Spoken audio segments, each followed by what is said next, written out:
सबसे बड़ी बात जो निकलकर सामने आई है दैनिक जागरण की रिपोर्ट में वो ये है कि जिस गाड़ी के ऊपर आतंकियों ने हमला किया है वो गाड़ी इफ्तार पार्टी के लिए सामान लेकर आ रही थी। रोजेदारों के लिए, आसपास के गांव के लिए जो इस रेजिमेंट की तरफ से इफ्तार पार्टी रखी गई थी उसका सामान ये गाड़ी ला रही थी, इसके ऊपर हमला हुआ है। आतंकियों को यही बात नागवार गुजरी और उन्होंने इसी गाड़ी को चुनकर उसके ऊपर हमला कर दिया। धारा 370 का हट जाना, कश्मीर में G20 की बैठक, भारत का लगातार डेवलपमेंट की तरफ जाना, मोदी जी का एक नेशनल लीडर के तौर पर बहुत ही मजबूती के साथ उभरना, ये कुछ चीज़ें ऐसी हैं जो कि पाकिस्तान बिल्कुल नहीं चाहता है कि भारत में हो। और इन सभी का नतीजा है कि आज हमारे देश के ताज में एक बार फिर से हमला हुआ है। इस हमले की जिम्मेदारी ली है PAFF ने। इस वीडियो में हम लोग जानेंगे कि आखिर PAFF है क्या और क्या है इसका इतिहास, और ये भी जानेंगे कि कल क्या कुछ हुआ है कश्मीर में और किस तरीके से इस पूरी घटना को अंजाम दिया गया है और किस तरीके से ये भारत के लिए नुकसानदायक है और क्यों आखिर इस पूरी कंडीशन में एक बार फिर से आतंकियों और पाकिस्तानियों की सोच में एक बार फिर से समानता देखने के लिए मिल रही है। देखिए, कश्मीर घाटी से अनुच्छेद 370 हटने के बाद वहाँ शांति बनी हुई थी। इस अमन बहाली से आतंकी संगठन बुरी तरह से बौखलाए हुए हैं। सुरक्षा बलों की सतर्कता, समन्वय और सुरक्षा एजेंसियों के बेहतर तालमेल से घाटी में आतंकी घटनाओं पर काफ़ी लगाम लगी। लगातार चलाए गए ऑपरेशन से आतंकियों को पनाह देने वालों की भी कमर टूटी। आतंकी संगठनों के कई बड़े कमांडर मार गिराए गए हैं, लेकिन हताश आतंकी संगठन अपनी हरकतों से बाज नहीं आ रहे हैं। 20 अप्रैल को पूंछ में हुए आतंकी हमले इसकी तस्दीक करते हैं। इस हमले में सेना के 5 जवान शहीद हुए जबकि एक घायल है। और अब एक जो जानकारी निकलकर सामने आ रही है वो और भी ज़्यादा दिल दिमाग हिला देने वाली है। दरअसल जानकारी ये सामने आई है कि वाहन में सवार जवान इफ्तार के लिए सामान लेकर लौट रहे थे। 20 अप्रैल की शाम राष्ट्रीय राइफल्स की ओर से इफ्तार पार्टी का आयोजन किया गया था। इसमें पंचों और सरपंचों समेत आसपास के गाँव के रोजेदारों को बुलाया गया था। दैनिक जागरण की रिपोर्ट के मुताबिक आतंकियों ने जानबूझकर उसी गाड़ी को निशाना बनाया जिसमें जवान इफ्तार पार्टी का सामान लेकर आ रहे थे। रिपोर्ट के मुताबिक राष्ट्रीय राइफल्स के जवानों ने संगयोट इलाके में स्थानीय लोगों के लिए इफ्तार पार्टी का आयोजन किया था। जम्मू कश्मीर के अलग अलग स्थानों पर इस तरह के कार्यक्रमों का आयोजन होता रहता है। रिपोर्ट्स के मुताबिक आतंकियों को इफ्तार पार्टी के आयोजन की बात काफ़ी ज़्यादा नागवार गुजरी और उन्होंने सेना के इसी वाहन को चुनकर हमले की साजिश रच दी। दरअसल भारत इस साल G20 समिट की अध्यक्षता कर रहा है। इसके तहत अलग अलग जगह बैठक होनी। इसमें 2 बैठकें श्रीनगर और लद्दाख के लेह में भी होंगी। लेह में 26 से 28 अप्रैल और श्रीनगर में 22 से 24 मई को बैठक होनी।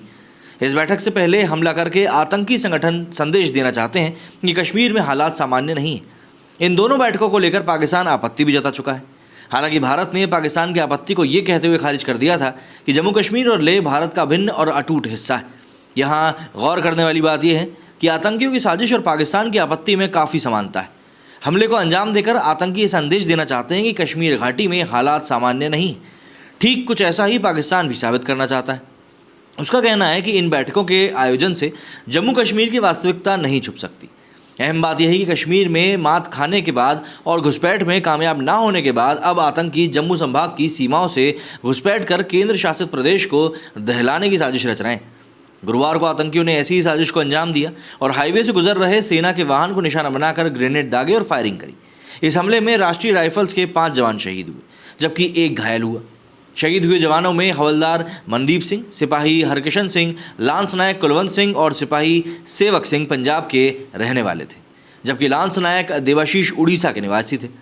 सैन्य प्रवक्ता लेफ्टिनेंट कर्नल देवेंद्र आनंद ने बताया कि दोपहर करीब 3 बजे बारिश और लो विजिबिलिटी का फ़ायदा उठाकर आतंकियों ने सेना के वाहन पर गोलीबारी करी, साथ ही ग्रेनेड भी दागे। इससे वाहन में आग लग गई। हमले में काउंटर टेररिस्ट ऑपरेशन के लिए तैनात राष्ट्रीय राइफल्स यूनिट के 5 जवानों ने जान गंवा दी। आतंकियों की तलाश में ऑपरेशन चल रहे हैं। अब बात करते हैं घाटी में मात खाए आतंकियों के जम्मू कश्मीर की सीमा से घुसपैठ की साजिशें व हमलों के बारे में। इसी साल जनवरी की बात करें तो जम्मू संभाग के सांबा जिले में रेलवे स्टेशन के पास रेलवे लाइन से 150 मीटर दूर एक पुराना मोर्टार मिला था। 1 जनवरी को ही राजौरी तहसील के धनगरी गांव में दीपक कुमार, सतीश कुमार, प्रीतम लाल और शिवपाल की हत्या कर दी गई थी। इस हमले में 7 अन्य नागरिक घायल हुए थे। इसके बाद 8 जनवरी को सुरक्षा बलों ने राजौरी जिले में एक IED बरामद किया था। आतंकियों ने जिले के बुधाल ब्लॉक के दंडोटे गाँव में इसे प्लांट किया था। इसी दिन पूंछ जिले के बालाकोट सेक्टर में नियंत्रण रेखा मतलब कि LOC पर भारतीय सेना ने 2 घुसपैठियों को मार गिराया था। इस दौरान भारी मात्रा में हथियार और गोला बारूद भी बरामद हुआ था। वहीं 15 जनवरी को सुरक्षा बलों ने पूंछ जिले के सिंदारा गांव के पास सुनरकोट सेक्टर में एक आतंकवादी का ठिकाने का पता लगाया था। यहां से 3 AK सीरीज की राइफल, 3 मैगजीन, 10 ग्रेनेड भी बरामद हुए थे। 18 जनवरी राजौरी जिले की राजौरी तहसील के खोखोरा गांव से IED बरामद किया गया था। 21 जनवरी को जम्मू जिले के नरवाल क्षेत्र के ट्रांसपोर्ट नगर में टाइमर फिटेड IED ब्लास्ट किया गया था। इसमें 9 नागरिक घायल हुए थे। इसके बाद 9 फरवरी को पूंछ जिले में सर्च ऑपरेशन के दौरान 18 ग्रेनेड बरामद हुए थे। इसी दिन सुरक्षा बलों ने पूंछ जिले के मेंढर तहसील में नाका मजियारी गांव में एक आतंकवादी ठिकाने का पता लगाया था और यहां से AK सीरीज की 4 राइफल मैगजीन, 2 ग्रेनेड बरामद किए थे। इसके बाद मार्च महीने के 5वें दिन राजौरी जिले में मंजाकोट तहसील के नेली गांव में 6 ग्रेनेड बरामद हुए थे। 22 मार्च को जम्मू संभाग के सांबा जिले में अंतर्राष्ट्रीय सीमा के पास एक पाकिस्तानी ड्रोन देखा गया था। अब कहानी समझते हैं कि आखिर ये PFF है क्या, जिसने इस पूरे संगठन के आतंकी हमले की जिम्मेदारी ली। और ये जिम्मेदारी लेना क्या होता है, जिम्मेदारी लेने से क्या हासिल होता है और किस तरीके से आतंकी को फ़ायदा पहुंचाती है, इन सब चीज़ों के बारे में समझते हैं। इस आतंकी हमले की जिम्मेदारी ली है पीपल्स एंटी फासिस्ट फ्रंट मतलब PAFF ने।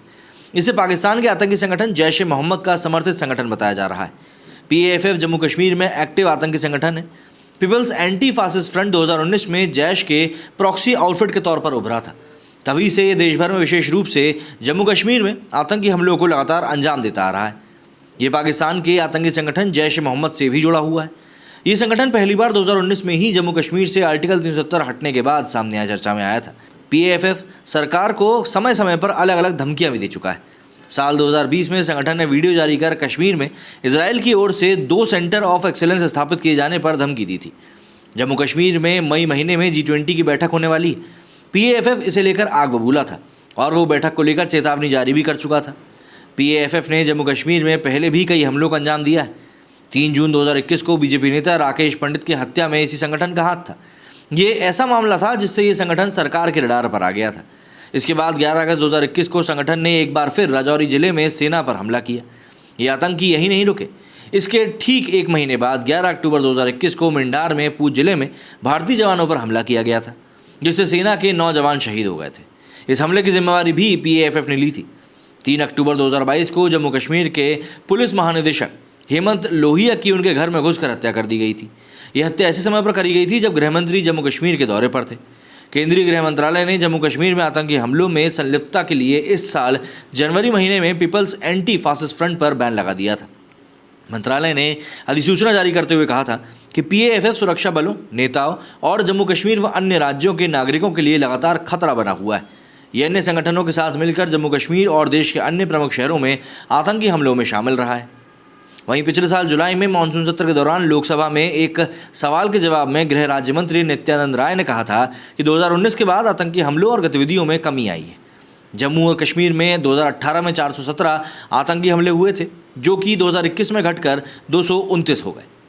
लोकसभा में दिए गए जवाब में मंत्री ने कहा था कि साल 2019 में 154 आतंकी मारे गए थे, 80 जवान शहीद हुए। साल 2020 में जम्मू और कश्मीर में 244 आतंकी मारे गए और 2021 में हुए हमलों में 62 जवान शहीद हुए और 106 जवान जख्मी हुए थे। इन हमलों में सिर्फ जवान ही शहीद नहीं हुए, बल्कि 37 आम नागरिक भी मारे गए और 111 लोग घायल हुए थे।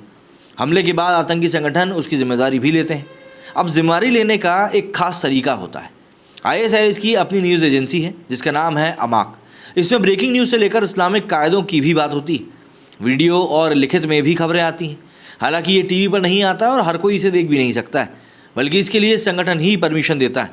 ये एक तरह से वैसा है जैसे किसी खास ग्रुप में जोड़ा जाने पर ही आप वहाँ की एक्टिविटी देख सकते हैं। हमले के बाद इसकी खबर और जिम्मेदारी अमाक न्यूज़ एजेंसी पर संगठन लेता है।